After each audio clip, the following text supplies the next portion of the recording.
Alright, good morning mga biyahero, mga kuya. Ayan, shout out sa lahat. Ayan, ano, at nasa biyahe muli tayo ngayon mga biyahero. Biyahero muli tayo ngayon.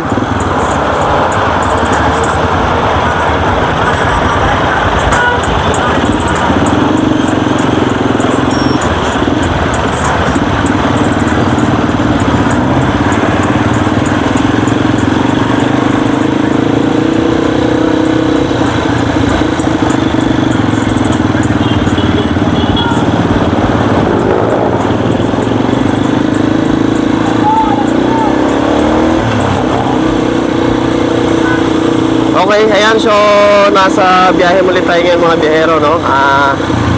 Ito, ginagawa yung daan dito. Pero actually itong daan na to, walang sira to dito. Kaya lang, makikita nyo, ginagawa. Ang problema ng lugar nito ay yung mga jeep, yun yung nagpapasikip ng traffic dito. Kasi dito ang ikutan ng dulong biyaheng Paura Tulay. Ang problema hindi sila nagpupwesto ng maayos. So ayan, at ito yung lugar na ito ay Kalintong, no? Kalintong, Mandaluyong. Pahiwalay na ito ng Manila area. Pero doon bandarong pa, merong ano diyan, merong arko na kung saan maghihiwalay ang Mandaluyong at Manila. So ayan, dito kakaliwa tayo dito sa shortcut papuntang Santa Mesa. Yun, Kalintong mismo yan ng palengke ng Madero. So dito tayo sa shortcut papuntang Santa Mesa. Doon sa padiretso na yun mga bihero ay daanan nyo ng mga jeep biyaheng Quiapo punta Santa Ana. Dadaan ng Kalintong palengke. So dito kung mapapansin nyo, walang jeep dito kasi nga shortcut po ito patagos ng Santa Mesa Stopping Shop. So ayan, samahan nyo ako mga bero, biyahe tayo, no? Pagkos yun na nga, sa mga panahon ito ay nagkakaroon lang ng konting traffic dito. Nakaraan nga, nagtulong pa tayo dito ng traffic dito sa lugar na to kasi nagkabuhol-buhol dahil dito sa ginagawa na kalsada na yan. Ang problema merong gumagawa, minsan nagbababa or naghahakot yung mga dump truck, walang nag-assist ng traffic. Hindi ina-assist ng mga taga rito or ng barangay. Dapat merong barangay nag-assist dyan. Nagkakaroon ng buhol-buhol kasi diskartihan yung ginagawa ng mga sasakyan kung paano sila makalusot. Yan, katulad yan, no? O diba, nakabalandra yung mga ginagawa dyan, nakaumang kalsada, pero walang nag-a-assist na nagta-traffic o kaya yung barangay man o ano man, no? Kaya pag inabot ka ng rush hour dito, talagang nagkakaroon siya ng traffic. Yan, okay, so lugar po ito ng Bacood, no? Yan, Lubiran Street, Bacood, Manila. Bacood is sakop siya ng Santa Mesa.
Right, ito na yung pa-exit dito no ng Luberan Street. Ito naman yung Cordillera, pagtagos dito kasi nakaliko na tayo. So ayan, ito pa-exit na tayo ng Santa Mesa. Kung tawagin na ito ay Santa Mesa Stop and Shop. Ayan, sisingit tayo dito kasi singitan dito, singitan ng labanan. Nakasingit tayo. Ito, stop and shop na siya mga bihero, no? Yan, ito na yung na-vlog natin ng maraming beses na may mga hotel na paikot dito lang sa isang paikot na ito. Sa stop and shop na ito. Yan, ito yung hotel ng Town and Country. Yan, nakapaskil dyan is 350 yung short time, 3 hours. Kaya sana all. So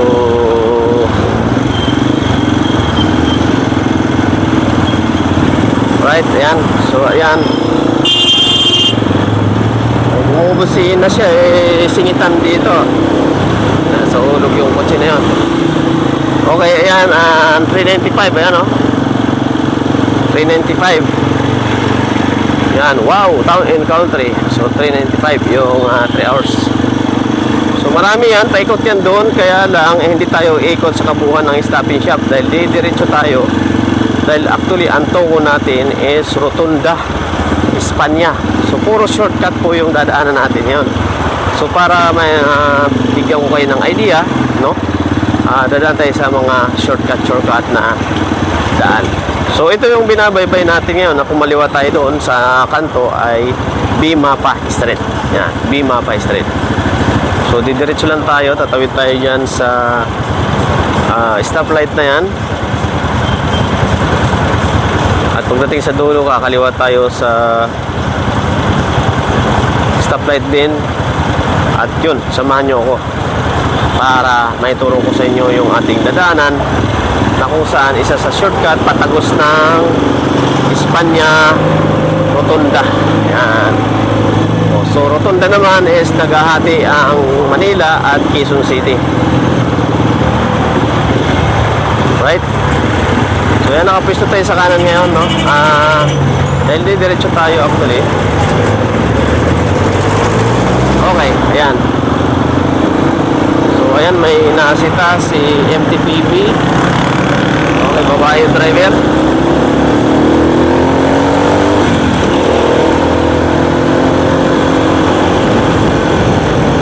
Right, so actually ngayon no, ay araw ng Wednesday. Parang may bagyo sa ibang lugar. Kaya medyo makulimlim ang panahon. Araw ng Wednesday ngayon, Miyerkules, November 7. Yan. So yan, at yung pakanan ay papunta po yan ng Cubao. So Magsaysay Boulevard. Yan, papunta ng Cubao, Quezon City.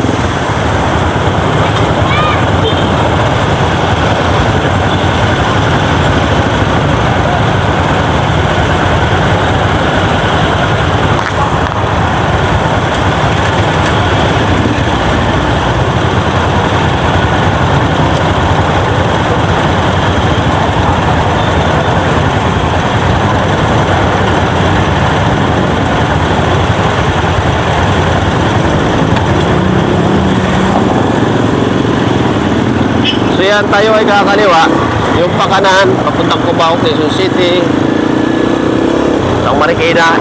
So kakaliwa tayo. Ito naman yung Magsaysay Boulevard na kung saan pag diretso natin ito, ang tumbok pinakadulo niya is Divisoria. Yan, marami nang mahagip ito. Quiapo, Divisoria, Binondo, Bimapa. Yan. So kakanan tayo dito sa Santol Street. Ito yung sinasabi ko na tumatagos lang tayo ng mga main road, pero ang ating dadaanan is mga shortcut. So katulad nito, shortcut na po ito yung Santol Street na ito, kung saan tatagusin natin yung Rotunda, Espanya Boulevard. or boundary ng Quezon City at Manila. Okay?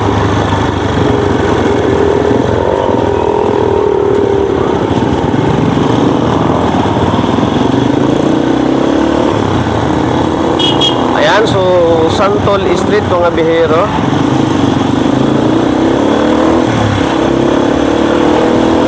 Kaliwa pala yung tropa na yun.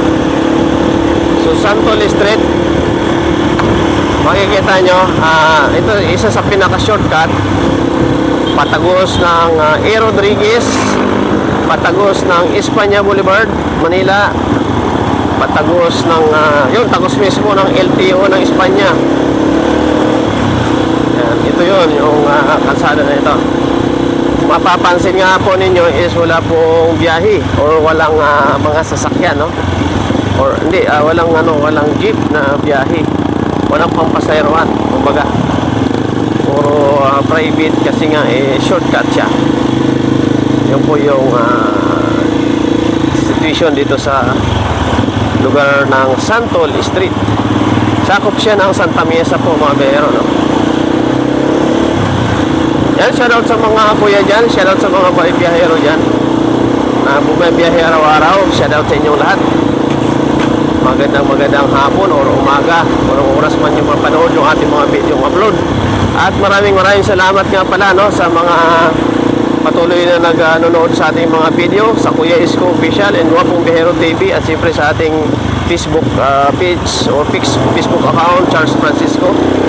Maraming salamat. Please like and share po yung ating mga video upload. Please paki-like, then share sa inyong mga Facebook account. At huwag kayong mahiyang mag-comment. Pwede kayong mag-comment ng kahit anong gusto ninyong comment para ma-improve natin yung mga video natin sa mga susunod na upload. Kung mayroong mga mali, sabihin nyo lang po at improve natin sa mga susunod na upload. So, siyempre sa ating YouTube channel, Kuya Isko Official and Guwapong Bihero TV, huwag po natin sana kalimutan na mag-subscribe dahil at share, dahil napakalaking tulong po nung ma-share ang ating mga video. Dahil talagang gustong-gusto po natin na mag-charity. Kanya nga lang is talagang hindi talaga sapat ang ating budget para gamitin sa pag-charity. So sa pamamagitan ng pag-share po ng ating mga video at para kumita yung ating YouTube channel or Facebook, doon makakapag-charity po tayo na wala po tayong hinihinging sponsor. Dahil doon po natin kukunin mismo sa kita ng ating YouTube or kaya sa ating Facebook. Yeah, please. Yun po yung ating isa sa pakikiusap, no? Na kung saan sana ipaki-like and share and comment and subscribe yung ating mga upload video at ating YouTube channel and Facebook account. So yan, kumaliwa tayo dito, no? Kung makikita nyo yung tinumbok natin, yun yung sweepstakes ng Philippine sweepstakes. So kumaliwa tayo dito, ito na yung palabas na ito ng parteng Espanya Boulevard. So ang street na ito ay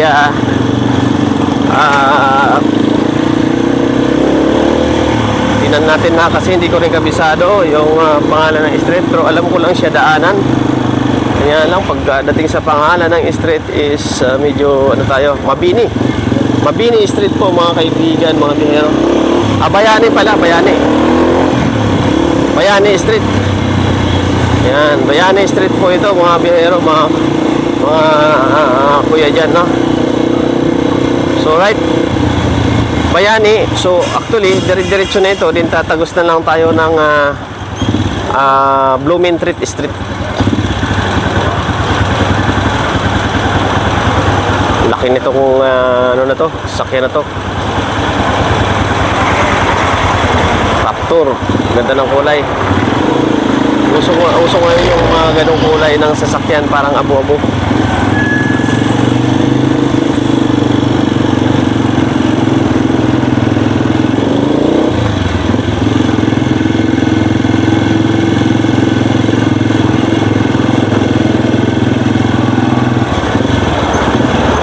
Alright, ayan no, Bayani Street yung ating binabaybay. So parang pakaliwa lang tayo dito sa street na to, sa side na to. Pakaliwa lang, medyo pakaliwa lang siya. Ayan, so ito naman Bayani pa rin, Bayani Street pa rin ito. Parang pakaliwa lang kasi siya. Palihis lang siya ng pakaliwa, paikot lang siya ng pakaliwa.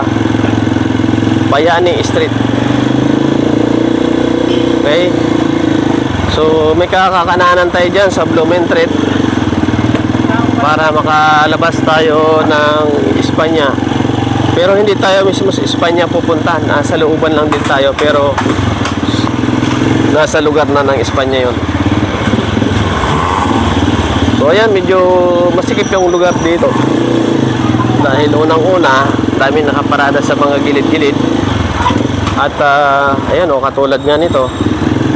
O, halos talagang nasa gilid na siya ng kalsada. Hindi siya nakaayos mag-parking. Okay? O, mga tricycle, ayan. Dito nakapila. Diba? So ayan, maluwag naman dito sana sa looban. Dapat yan sila nag-ano ng pila. Mga jeep, ayan. So ayan, yun yung nagpapasikip. Kaya kita nyo, mabagal yung usad ng mga dumaraan.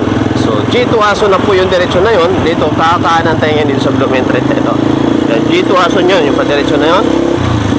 Ito, Blumentritt na po ito, mga bihero, mga kaya. Blumentritt Street dito sa May Manila.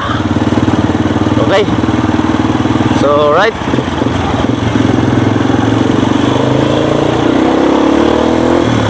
yan. So itong kalye na to, isa sa pinaka mabuhay lane ito, pero wala ganong dumadaan dito or walang biyahe din dito kasi nga medyo yung mga katatagusan kasi dito sa street na to is mga out of way. Kumbaga, hindi siya nasisintro sa mga pupuntahan ng tao, mga bayan-bayan. So, masisintro niya lang dito yung Espanya Boulevard na kung saan yun yung pinaka sentro para puntahan ng mga tao. Okay, so ayan, makikita natin dito mayroong mga operasyon. May operasyon dito, oh. Yun yung sinasabi natin. Kaya sabi-sabi lang natin, no, mga bihero. Pero ito na nga, inoperate na nga nila dito. Inoperate ng MMDA. Yan, ayos. So yan yung situation dito, no, mga bihero. Yan. So yun, kasasabi lang natin, napadroon ng konti. Ito, dito sa unahan, nagkaroon ng operasyon yung MMDA. Kasi nga mabuhay lane po ito. Kaya siya maluwag na kalye dahil siya ay mabuhay lane. Kaya dapat talaga malinis dapat ang kalye na ito o walang nakaparada.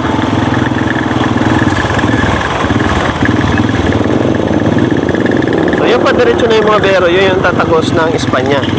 Pero dito, patagos naman ito ng E. Rodriguez or Rotunda Espanya. Rotunda Espanya or boundary ng Quezon City.